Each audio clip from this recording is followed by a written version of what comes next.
یہ پیسہ جو آپ محنت سے کماتے ہیں، اپنے نوجوانوں سے کہنا چاہوں گا اس کو جوئے میں برباد مت کرو۔ یہ میٹا اوزون، یہ کرپٹو کرنسی اور یہ شیئر مارکیٹ کی بہت ساری ناجائز شکلیں، شیئر مارکیٹ کی ساری شکلیں ناجائز نہیں ہیں، اس کی بہت ساری شکلیں جائز بھی ہیں، اس کو بیٹھ کر کے ڈسکس کیا جا سکتا ہے، لیکن بہت ساری شکلیں شیئر مارکیٹ کی ناجائز ہیں۔ شیئر مارکیٹ ہو گئی، کرپٹو مارکیٹ ہو گئی، اسی طریقے سے آج کل یہ جو ہے کموڈیٹی مارکیٹ چل رہی ہے، سونے اور چاندی کا کاروبار ہو رہا ہے، ان تمام چیزوں میں ایک یہ گارنٹیڈ منافع ہے، اور یہ ہے کہ صاحب ہم پیسہ لگا کے کروڑ پتی بن جائیں گے، 100 روپیہ لگا کے 1000 کما لیں گے، یہ جوا ہے، اس میں اپنے پیسے کو برباد مت کرو۔ قرآن کہہ رہا ہے وَأَمْوَالٌ اقْتَرَفْتُمُوهَا، اگر اپنے مال سے تم محبت کرتے ہو، جس مال کو تم محنت سے کما کما کر اکٹھا کرتے ہو، کوئی انسان اگر یہ بولے صاحب ہم کو مال سے محبت نہیں ہے، جھوٹ بول رہا ہے، جھوٹا ہے، مکار ہے۔ مال سے محبت تو نیچرل چیز ہے۔ اب یہ الگ بات ہے، کسی کو مال سے اتنی محبت ہوتی ہے کہ مال کمانے کے چکر میں حلال حرام کی پرواہ بھی نہیں کرتا، مال سے اتنی محبت ہوتی ہے زکات نہیں نکالتا، دان نہیں کرتا، چندہ نہیں کرتا، کروڑوں کی حیثیت ہے، محلے میں مدرسے کا چندہ ہو رہا ہے، مسجد کا چندہ ہو رہا ہے، یہ 10,000 دے سکتا ہے، یہ 1 لاکھ دے سکتا ہے، یہ چندہ دیتا ہے 500 روپیہ، اس کے پاس پیسہ تو ہے، دل نہیں ہے۔ تو کسی کے دل میں مال کی زیادہ محبت ہے، کسی کے دل میں کم محبت ہے، مگر مال سے محبت سب۔ اس کے بعد فرمایا وَتِجَارَةٌ تَخْشَوْنَ كَسَادَهَا، اور اے ایمان والو اگر تم اپنے بزنس سے، اپنے کاروبار سے، اپنے ویاپار سے، اپنے دھندے سے، اپنی دکان سے محبت کرتے ہو، جس کاروبار کے بارے میں تمہیں یہ ڈر ہوتا ہے کہ کہیں گھاٹا نہ ہو جائے، ہر کاروباری کو یہی ڈر ہے گھاٹا نہ ہو جائے، تو یہ 7 چیز۔ اور 8ویں چیز وَمَسَاكِنُ تَرْضَوْنَهَا، اور اے مسلمانوں اگر تم کو اپنے گھر بار سے محبت ہے، اپنے مکان سے محبت ہے، اپنی بلڈنگ سے محبت ہے، ماں باپ سے محبت، اولاد سے محبت، بھائی سے محبت، بیوی سے محبت، خاندان سے محبت، مال سے محبت، تجارت سے محبت، گھر بار سے محبت، اللہ نے 8 چیزوں کا نام لیا، اور 8 چیزوں کا نام لینے کے بعد اللہ کیا کہتا ہے احب الیکم من اللہ ورسولہ وجہاد فی سبیلہ، اگر ان 8 چیزوں کی محبت تمہارے دل میں اللہ سے زیادہ ہو جائے، رسول سے زیادہ ہو جائے، اور اللہ کی راہ میں جہاد سے زیادہ ہو جائے، فتربصوا، تو تم اللہ کے عذاب کا انتظار کرو، حتی یأتی اللہ بامرہ، اللہ تعالیٰ اپنے عذاب کو سامنے لائے گا۔ پتہ یہ چلا آپ مومن ہیں، آپ مسلمان ہیں، آپ کے دل میں سب سے زیادہ محبت کس کی ہونی چاہیے؟ اللہ کی اور اس کے رسول کی۔ دنیا کی ساری محبتیں ان 2 محبتوں پر قربان ہیں۔ اب میں اپنے تقریر کے اصل ٹاپک کی طرف آتا ہوں۔ ہمیں اپنے رسول سے محبت تو کرنی ہے، سوال یہ پیدا ہوتا ہے کتنی محبت کرنی؟ قرآن کریم جواب دیتا ہے النبی اولیٰ بالمؤمنین من انفسہم، کہ نبی مومن نبی سے ایمان والے اپنی جان سے زیادہ پیار کرتے ہیں، ایمان والے نبی سے اپنی جان سے زیادہ محبت کرتے ہیں، جان سے بڑھ کے اپنے نبی سے پیار کرتے ہیں۔ اب آپ کہیں گے مولوی صاحب یہ کیسے پاسبل ہے، جان سے بڑھ کے کوئی کیسے پیار کر سکتا؟ آئیے میں آپ کو احسان کرتا ہوں۔ حضرت خبیب بن عدی کو دیکھو، ان کو مکہ والوں نے اریسٹ کر لیا، گرفتار کر لیا، ان کو سولی پہ چڑھانے کی تیاری ہو گئی ہے۔ مکہ والوں نے کہا خبیب کوئی آخری خواہش، کوئی انتم اچھا اگر ہو تو بتا دو۔ کہا کہ میں 2 رکعت نماز پڑھوں گا۔ کہا ٹھیک ہے 2 رکعت نماز پڑھوں گا۔ اور آج بھی دنیا میں تقریباً ہر کنٹری میں، ہر دیش میں پھانسی دینے سے پہلے اور سزائے موت دینے سے پہلے مرنے والے کی انتم اچھا پوچھی جائے، اور اگر پوری کرنے لائق ہوتی تو پوری بھی کروائی۔ خبیب بن عدی عدی نے کہا میں 2 رکعت نماز پڑھنا چاہتا ہوں. کہا ٹھیک ہے پڑھ لو. حضرت خبیب بن عدی نے ہلکی 2 رکعت نماز پڑھی, سلام پھیرا. کہا اے مکہ والو, اگر اس بات کا ڈر نہ ہوتا کہ کہیں تم یہ نہ سمجھنے لگو میں نے موت کے ڈر سے نماز کو لمبا کیا ہے تو میں تھوڑی اور لمبی نماز پڑھتا. کہا ہے خبیب ایک بات ہے,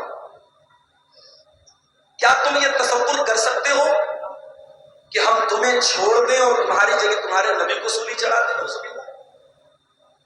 اگر تم ایسی بات اپنے منہ سے نکال دو کہ اے لوگوں مجھے چھوڑ کر کے میرے نبی کو سولی پر چڑھا دو تو اے خبیب ہم غور کر سکتے ہیں, ہم وچار کر سکتے ہیں کہ تمہیں چھوڑ دیں.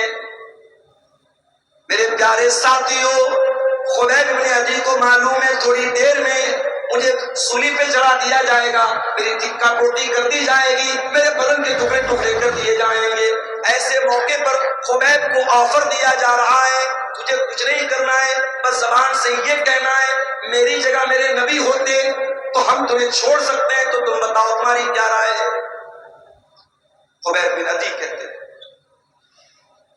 کہ اے ظالم, تو میری جگہ میرے نبی کو سولی پہ چڑھانے کی بات ہے, میں تو یہ بھی گوارا نہیں کروں گا کہ میری جان بچ جائے اور میرے نبی کے پاؤں میں کانٹا بھی چبویا جائے.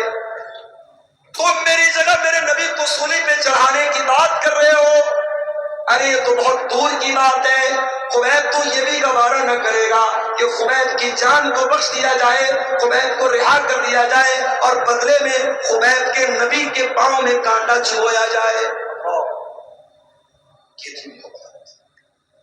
یہ تھی محبت. النبی اولا بالمؤمنین من انفسہم, ایمان والے اپنے نبی سے اپنی جان سے زیادہ پیار. حضرت بلال کو دیکھو میرے بھائیوں, نوجوان بھائیوں, اپنی اسمارٹنس پر, اپنی خوبصورتی پر, اپنے ہینڈسم ہونے پر, اپنے گورے گورے رنگ پر ناز کرنے والے بھائیوں اور بہنوں, اللہ نے اگر آپ کو خوبصورت بنایا ہے بہت اللہ کا شکر ادا کرو, مگر یاد رکھو خوبصورتی یہ اللہ کے یہاں کوئی کام آنے والی چیز نہیں ہے. اللہ کے یہاں کی شکل و صورت میٹر نہیں ہے, اللہ کے آپ کا عمل میٹر کرتا ہے, آپ کا کیریکٹر میٹر کرتا ہے, آپ کا عقیدہ میٹر. بڑے اسمارٹ ہے, بڑے ہینڈسم ہے, دنیا میں کوئی دیکھتا ہے بڑی تعریف کرتا ہے, یار یہ بندہ بڑا خوبصورت لگتا ہے, یہ لڑکی بڑی خوبصورت ہے. دنیا والوں کے کمپلیمنٹ حاصل کرنے, دنیا والوں کی تعریف حاصل کرنے کے لیے اپنے گورے گورے رنگ پر ناز کرنے والوں, اپنی گوری چمڑی پر ناز کرنے والوں, بلال کوئی گورا تو نہ تھا, بلال کوئی ہینڈسم تو نہ تھا, بلال کوئی اسمارٹ تو نہ تھا, بلال کا رنگ کالا تھا. بلال حبشہ کے غلام تھے, ان کا مالک امیہ بن خلف ان کو عرب کی تپتی ہوئی ریت پر لٹاتا تھا اور کہتا تھا اے بلال ہم تمہیں چھوڑ دیں, بس ایک بار تم یہ کہہ دو اسلام کا انکار کر دو اور محمد کے دین کا انکار کر دو اور ہمارے 360 بتوں کی عبادت کا اقرار کر لو, اے بلال ہم تمہیں چھوڑ. اے بلال تیرے ایمان کا کیا کہنا, تیری استقامت کا کیا کہنا, تیرے دل میں رسول کی محبت کا کیا کہنا. بلال اس تپتی ہوئی ریت پر لیٹے ہوئے, سینے پر گرم پتھر رکھا ہوا ہے, بلال کی سینے کی چربی عرب کی تپتی ہوئی ریت میں پگھل رہی ہے, مگر بلال کی زبان سے کیا نکلتا ہے, احد احد احد, نہیں نہیں اے امیہ بن خلف تو کان کھول کر کے سن لے, میں ایک اللہ کی توحید پر ایمان لا چکا ہوں, اب توحید سے کمپرومائز کرنے والا نہیں ہوں, اب توحید سے سمجھوتا کرنے والا نہیں ہوں. توحید سے بڑھ کے کچھ نہیں ہے. منسٹر کا عہدہ بھی نہیں, گاؤں کا پردھانی تو چھوڑ دو, ودھایک کی ودھایکی تو چھوڑ دو, سانسد کی سانسدی تو چھوڑ دو, منسٹر کی منسٹری اور بادشاہ کی بادشاہت یہ توحید سے بڑھ کے نہیں. اتر پردیش کی ایک لیڈر کے بارے میں نے بولا اور کٹیہار کے یوٹیوبرز نے اس کا فوٹو لگا کر کے ڈال دیا, ہمارے کچھ ساتھیوں نے ہم پر اعتراض کر دیا آپ کو کیا حق پہنچتا ہے، ہماری قوم کی ایک لیڈر ہے، ایک لڑکی ہے، بہت اچھی لڑکی ہے، ہمیشہ دوپٹہ اپنے سر پہ رکھتی ہے اور پرمپرا کے ساتھ رہتی ہے، عزت کے ساتھ رہتی ہے، اگر وہ کسی عبادت خانے میں چلی گئی اور اس نے دو چار ان کی عبادت میں حصہ لے لیا تو آپ کو کیا ادھیکار پہنچتا ہے کہ آپ تقریر میں اس پر اعتراض کریں؟ میں نے کہا پہلی بات تو میں نے نام نہیں لیا تھا، میں نے نام نہیں لیا تھا، یہ یوٹیوبرز کی حرکت ہے، نام نہ لو، یہ فوٹو چپکا دیں گے، تقریر کچھ رہے گی یہ اس پر تھمبنیل لگائیں گے، میاں بیوی شادی کے بعد کیسے ملے ایک گندی سی تصویر لگا دیں گے اور میاں بیوی کیسے ملے۔ اب ہمارا نوجوان سکتا وش اور اس میں یہ دیکھنے کے لیے کہ مولانا نے کیا بیان کیا ہے، جب اس کو سنے گا تو کہے گا کھودا پہاڑ نہیں چھوڑ۔ یہ ہمارے یوٹیوبرز کی حرکت ہے، ان کو ویو حاصل کرنا ہے، کچھ بھی تھمبنیل لگا دیں گے، کچھ بھی اس پہ لگا دیں گے۔ ایک جگہ تقریر میری ہو رہی تھی، گرمی کا موسم تھا، میں پسینے پسینے تھا، ایک آدمی میرے پیچھے سے آیا، وہ مجھے پنکھا کرنے لگا، لوگوں نے بتایا تھوڑا دماغ کا کریک ہے، وہ آ کر کے پنکھا کرنے لگا، بولا آپ گرمی سے مر جائیں گے، میں نے کہا بھائی میں گرمی سے نہیں مروں گا، تم بیٹھ جاؤ۔ اب ایک یوٹیوبر نے اس پر تھمبنیل لگایا، تقریر میں ہوا ہنگامہ، مولانا بھڑک گئے، بھائی کس پر بھڑکا تو کچھ بھی چل رہا ہے۔ میں نے ایک تقریر میں صرف اتنا بیان کیا اتر پردیش کی ایک لیڈر کے بارے میں نے نام بھی نہیں دیا، میں نے کہا ایک لیڈر ہے، مسلمان لیڈر ہے، بڑا ان کی تعریف ہو رہی کہ صاحب بہت اچھے پریوار سے ان کا سمبند ہے اور بہت سارے ووٹوں سے جیت کر کے وہ آئی ہیں اور پارلیمنٹ میں ہماری نمائندگی کر رہی ہیں۔ ان کا ایک ویڈیو میں نے دیکھا کہ ایک عبادت خانے میں غیر مسلموں کے عبادت خانے میں داخل ہوئی اور ان کی عبادت میں ان کے جو ہے جو دھارمک کریا کرم ہوتا ہے اس میں شامل، میں نے کہا یہ غلط ہے۔ ایک سیدھی سیدھی بات سن لو، دلی میں آل انڈیا ایلیجس کانفرنس ہوئی، میری تقریر ہونے والی تھی وہاں، بنارس سے میری فلائٹ تھی، میں نہیں جا سکا۔ اس کانفرنس میں میری تقریر کا جو ٹاپک تھا وہ کیا تھا؟ اسلام اور مذہبی رواداری، اسلام اینڈ ریلیجیس ٹالرنس۔ اسلام دوسرے کے مذہب کے بارے میں ہمیں اپنے اندر برداشت کا مادہ پیدا کرنے کا حکم دیتا ہے، یہ میرا ٹاپک تھا۔ تو میں اس تقریر میں جو بات بیان کرنے والا تھا، جو میں نے نوٹس بنائے تھے، اس میں ایک بات میں نے یہ بھی لکھی تھی کہ رواداری کا مطلب، ٹالرنس کا مطلب یہ نہیں ہے کہ میں آپ کے مذہب پر عمل کروں، آپ میرے مذہب پر۔ ٹالرنس تو یہ ہے آپ اپنے دھرم پر عمل کریں، میں اپنے مذہب پر عمل کروں، نہ مجھے آپ کے مذہب پر کوئی اعتراض ہو، نہ میں آپ کے مذہب کو کچھ برا بھلا کہوں اور نہ آپ میرے مذہب کے ساتھ کوئی چھیڑ۔ یہ ٹالرنس ہے۔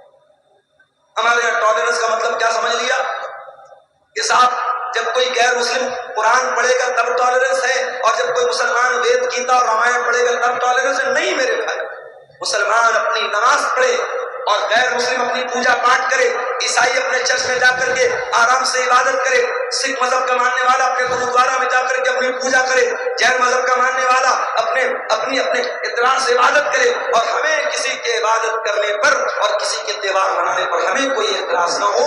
یہ ٹالرنس ہے، یہ رواداری ہے، یہ بھائی چارہ ہے، اور اس بھائی چارے کو ہم بھارت میں پھیلانا چاہتے ہیں اور اس کو بڑھاوا دینا چاہتے ہیں۔ توحید سے کوئی کمپرومائز نہیں کیا۔ حضرت بلال نے توحید سے کمپرومائز نہیں، تب تیرے پر لیٹا دیا گیا مگر بلال نے توحید کو نہیں چھوڑا۔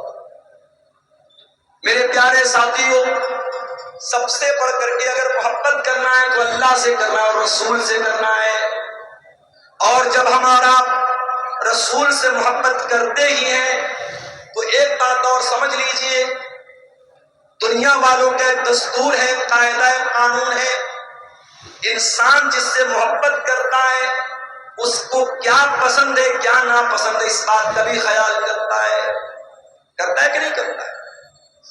مثال کے طور پر میں آتا ہوں آپ کے سیمانچل میں، آپ کو معلوم ہے یو پی سے تعلق ہے، بہار بنگال میں چاول زیادہ استعمال ہوتا ہے۔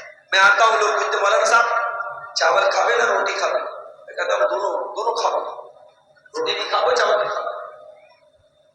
تو اب آپ یہ کیوں پوچھتے ہیں اپنے علماء سے کہ آپ کیا کھائیں؟ کیونکہ آپ کو یہ لگتا ہے کہ بھئی مولانا ہے، ہمارے مہمان ہیں، ہمیں ان کی پسند اور ناپسند کا خیال کرنا چاہیے۔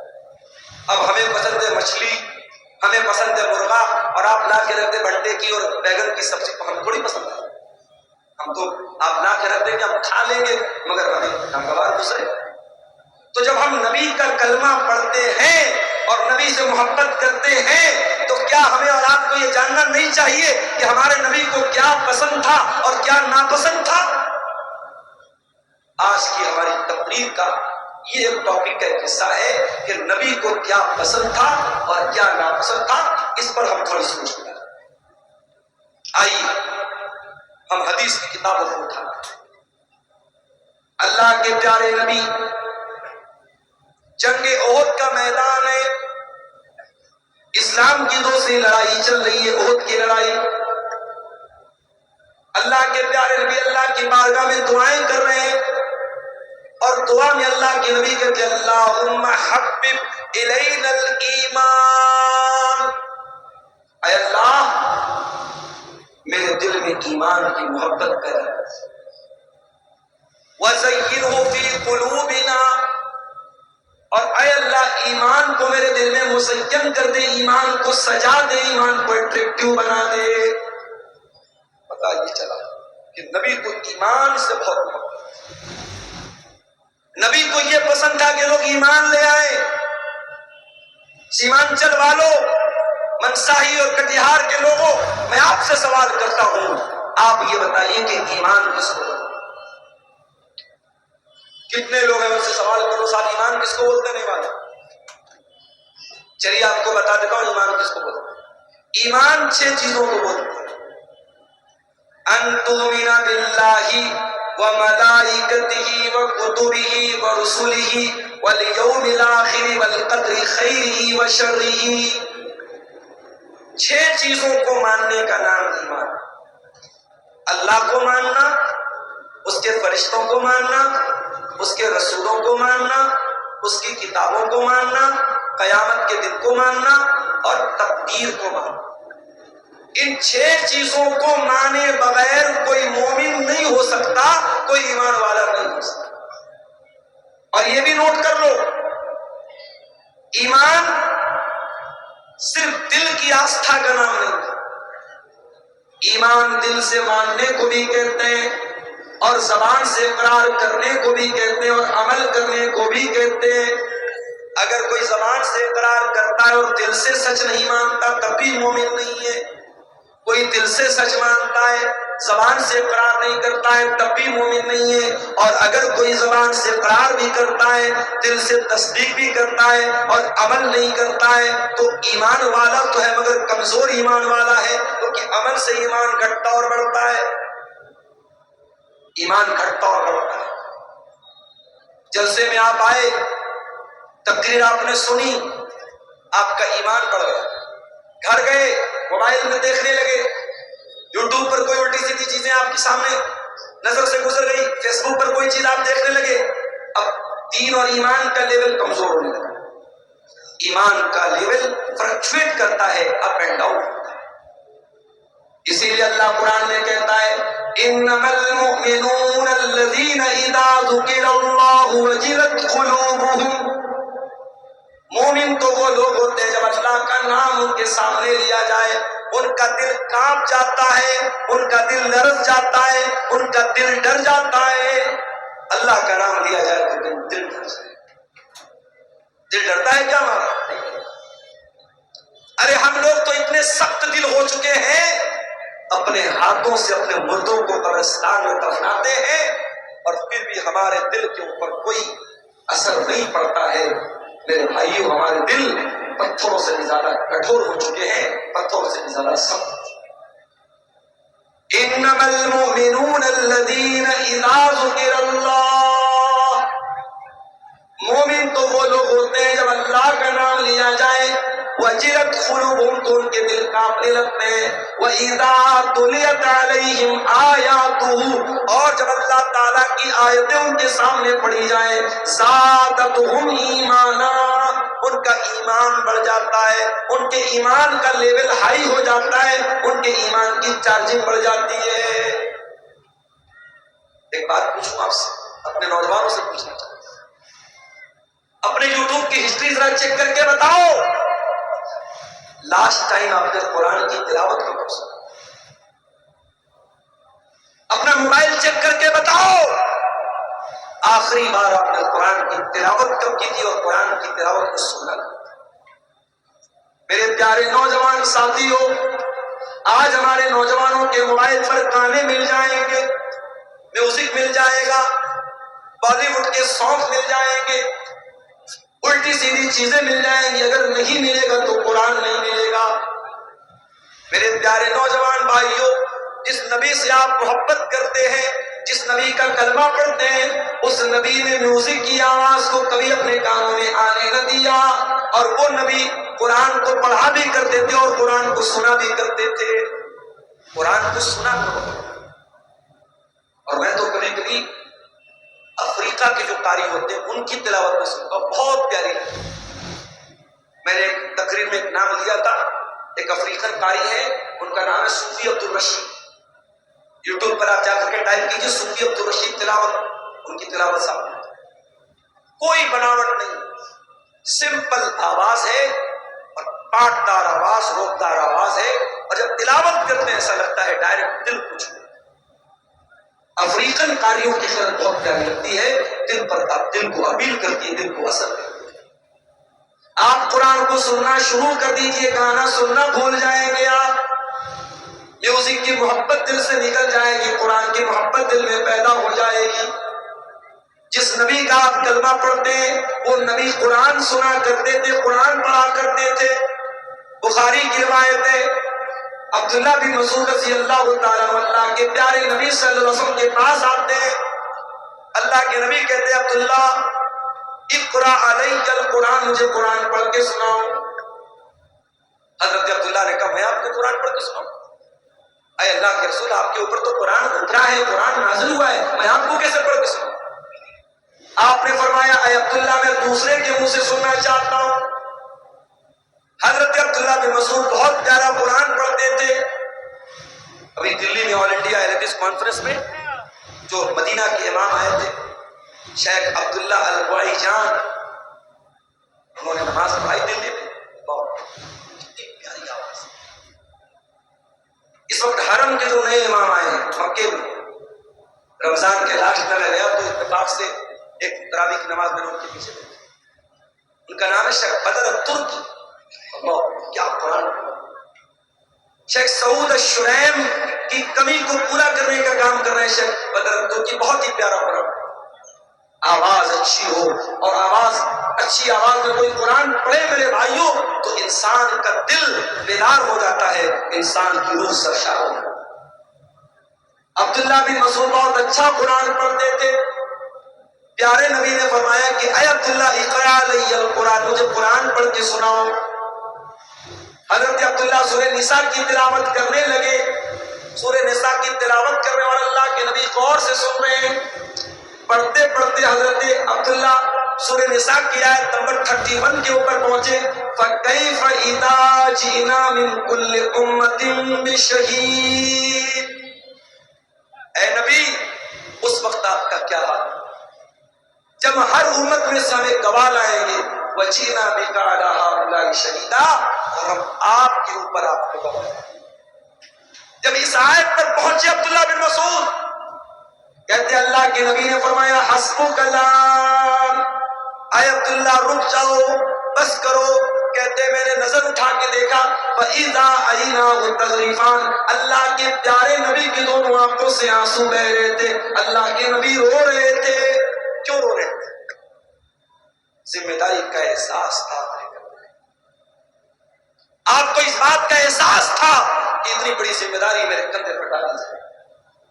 معاف کرنا میرے بھائیوں، آج ہمارے اندر کمی ہے کسی چیز کی تو ذمہ داری کے احساس ہے۔ جلسہ کرانے والوں سے کہنا چاہوں گا بہت اچھا کام کرتے ہیں آپ، کوئی جلسے کی کمیٹی کا صدر ہے، کوئی سیکریٹری ہے، کوئی خزانچی ہے۔ میں کئی پروگرام میں جاتا ہوں، لوگ بڑے فخر سے کہتے ہیں شیخ صاحب میں جلسے کا ناظم ہوں، میں جلسے کا صدر ہوں، میں مدرسے کا ناظم ہوں۔ لوگ فخر کرتے ہیں، لوگ ناز کرتے ہیں۔ میں کہتا ہوں میرے پیارے بھائیوں، اللہ نے آپ کو ذمہ دار بنایا ہے، اس ذمہ داری پر فخر مت کیا کرو، اس ذمہ داری کو نبھانے کی کوشش کیا کرو۔ آپ کے اسی کٹیہار کے علاقے میں جلسہ ہو رہا ہے اور جلسے کا بہت بڑا گیٹ لگایا جا رہا ہے، اور ایک طرف مولانا جرجیت صاحب کی اور ایک طرف میری بڑی بڑی فوٹو پیش لیا جا رہا ہے؟ کیوں؟ لوگ تو ہم سے سوال کرتے ہیں۔ میرے پاس فیس بک پر، واٹس ایپ پر سینکڑوں لوگوں نے سوال کیا کہ آپ کیوں نہیں منع کرتے؟ آج گیٹ لگ رہا ہے، کل اسٹیچو بننا شروع ہو جائے۔ برائیاں اسی طریقے سے میرے بھائیوں، برائیاں جب شروع ہوتی ہیں نا، بہت چھوٹی شکل میں ہوتی ہیں، پھر وہ دھیرے دھیرے انڈے دیتی ہیں بچے۔ پہلے آپ کے کٹیہار میں جلسے نہیں ہوتے تھے، پھر دھیرے دھیرے جلسوں کے پوسٹر میں، اشتہار میں فوٹو ڈالنے کا سسٹم آیا۔ مجھ سے لوگ فوٹو مانگتے ہیں، جلسہ کمیٹی کے لوگ، میں کہتا ہوں نہیں، میں فوٹو نہیں دوں، مگر آج کے زمانے میں فوٹو حاصل کرنا کون سا مشکل کام ہے؟ آپ گوگل پہ عبدالغفار سلفی لکھیے، بہت فوٹو آ جائیں گے آپ کے ساتھ، فوٹو لے لیا لوگوں نے، لے کے پوسٹر پہ ڈال دیا۔ اب لوگ تو مجھ سے پوچھتے ہیں عبدالغفار صاحب آپ نے کیوں پرمیشن دی کوئی جا؟ میں نے کہا بھائی میں منع کرتا ہوں، مگر یہ جلسے والے مانے تب تو۔ اور ابھی آپ کے اسی علاقے میں پروگرام ہونے والا ہے، اور بڑے بڑے گیٹ پر قد آدم سائز کا ہمارا اور مولانا جرجیت صاحب کا فوٹو لگا دیا۔ اب صاحب وہ لوگ مجھ سے پوچھ رہے ہیں کہ آپ لوگ مولوی ہیں کہ نیتا ہیں؟ کیا ہے آپ؟ ذمہ داروں سے کہنا چاہوں گا، جلسے کی کمیٹی کے لوگوں سے کہنا چاہوں گا، آپ کوئی راجنیتک پروگرام نہیں کر رہے، کوئی پولیٹیکل پروگرام نہیں ہے، آپ ایک ریلیجیس فنکشن، ایک دھارمک آیوجن، ایک مذہبی پروگرام کرتے ہیں، اور جب مذہبی پروگرام کرتے ہیں تو مذہب کے دائرے میں رہ کر کے کرتے ہیں۔ میں ہر تقریر میں بول رہا ہوں، سیمانچل کے جلسوں میں پائی جانے والی خرابیوں پر شاید، میں دعویٰ تو نہیں کرتا ہوں، شاید جتنا میں نے بولا ہے شاید کسی دوسرے وقتہ نے کسی دوسرے وقتہ نے بولا۔ یہ عورتوں کا جمگھٹ، یہ لڑکیوں کا سڑکوں پر لائن لگا کر کے ایک دوسرے کے سامنے کھڑا ہونا، یہ عورتوں کا لڑکیوں کا بیٹھ کر کے خریداری کرنا، یہ جوان لڑکیوں کا سچ سمجھ کر کے پروگرام میں آنا، میں نے ہر بات کو لے کر کے ٹوکا ہے، منع کیا ہے، اعتراض کیا ہے، مگر وہ کہاوت ہے بھینس کے آگے بیل بجاؤ بھینس کھڑی تو برائے، بھینس کی طرح ہمارا آپ کو چلے جائے۔ ذمہ دار ہو تو یہ ذمہ داری آپ کے گردن پر ایک بہت بڑی امانت ہے، اس امانت کے بارے میں سوچو۔ جلسہ کرا رہے ہو، جلسے کے اندر کوئی ایسا کام نہ ہو کہ کل قیامت کے دن اللہ آپ سے پوچھے کہ تو جلسے کا صدر تھا، تو جلسے کا سیکریٹری تھا، تو کمیٹی میں تھا، تو نے یہ کام کیوں ہونے دیا؟ اور میں یہ بھی بتاؤں، مجھے معلوم ہے 500 لوگ 1000 لوگ جلسے میں آتے ہیں، اس میں زیادہ تر لوگ انٹرٹینمنٹ کرنے آتے ہیں، منورنجن کرنے آتے ہیں، کس کی تقریر کیسی تھی، بنگلہ وقتہ کیسا بولا، اردو وقتہ کیسا بولا، عبدالغفار صاحب کیسا بولے، فلاں صاحب کیسا بولے، بس وہ اسی مقصد کے لیے آتے ہیں۔ مگر میں یہ بھی جانتا ہوں ان ہزاروں لوگوں کی بھیڑ میں شاید اللہ میری تقریر کو سن کر کے کسی ایک بندے کو ہدایت دے دے۔ واللہ میں نہیں جانتا کہ اس میدان میں میں جو بھی محنت کر رہا ہوں یہ محنت اللہ کے قبول ہوگی کہ کل رات میں اتر پردیش میں سدھارتھ نگر میں پروگرام تھا، نیپال بارڈر کے قریب، بنارس سے 300 کلومیٹر، وہاں میں دوپہر میں کلاس کرتا ہوں، بائی کار وہاں رات میں 10 بجے پہنچتا ہوں، رات میں 1 بجے وہاں سے تقریر کرنے کے بعد اسی کار سے بنارس واپس آتا ہوں، صبح 7:30 بجے گھر پہنچتا ہوں، پھر بیگ لیتا ہوں، مدرسے جاتا ہوں، مدرسے بچوں کو پڑھاتا ہوں، پھر مدرسے سے ڈائریکٹ آپ کے بہار کے نکل جاتا ہوں۔ مجھے پوری رات بستر نصیب نہیں ہوا۔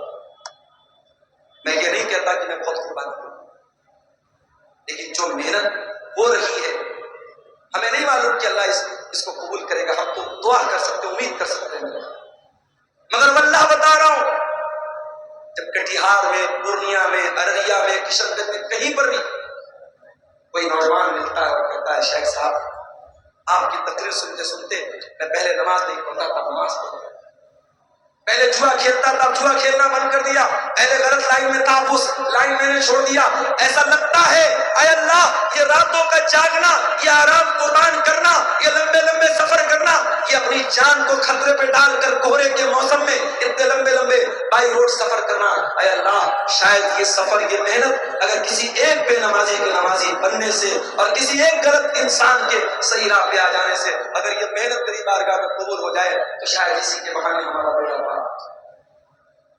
میرے پیارے بھائیوں، ذمہ داری بہت بڑی چیز ہے۔ اللہ کے پیارے نبی کے سامنے قرآن پڑھا گیا، آپ رونے لگے، کیوں؟ کیونکہ قیامت کے دن آپ کے سامنے وہ جو ذمہ داری ہوگی، اس ذمہ داری کو یاد کر کے اللہ کے پیارے نبی رونے لگے، اور آپ یہاں سے